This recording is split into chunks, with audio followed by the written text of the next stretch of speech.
नोंथांमोना गोबां नुनो मोन्दों एबा खोनादों पुलिसनि गाज्रि हाबानि सोमोन्दै, नाथाय बे बाराव नुनो मोन्दों खाखि खसाबनि आन्दोआव थानाय सुबुं अनफावरि पुलिसनि महर। जाथायनि सोमोन्दै मिथिना लानि फै। समा समबारनि फुंनि 6 रिंगा जाबायमोन। जाथाय जायगाया आसाम त्रिपुरा फोनांजाबनाय तिनाखाल दालां। बे दालांनिफ्रायनो सासे सुबुङा बारजुमनानै थैनो नाजायो। नुग्राफ्रा गोबां नाथाय बोखांग्रा रावबो गैया।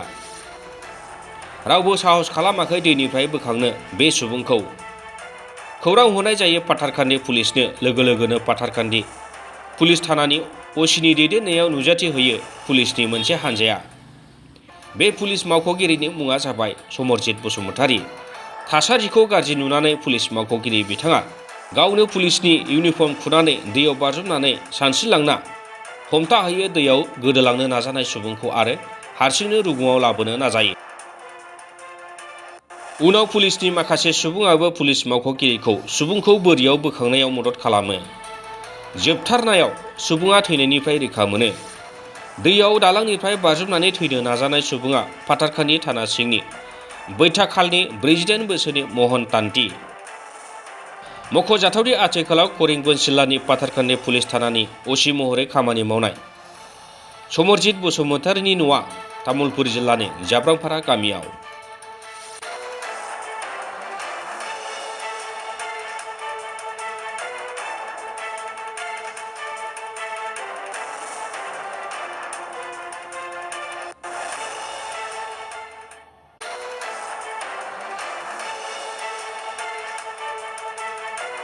ৰাতিপুৱা প্ৰায় 6টা বজাৰ আগতে আমি শুনা পাইছোঁ, মই শুনিখিনি আহিছোঁ ইয়াতে যে এইটো দলঙৰ পৰা এজন মানুহ ইয়াৰ পৰা জাম মাৰি পৰিছে নদীত পৰাৰ পিছতে এনেকৈ লাগিছে মানুহজনে কিবা আত্মহত্যাৰ কাৰণে আহিছে এনেকৈ লাগি আছে।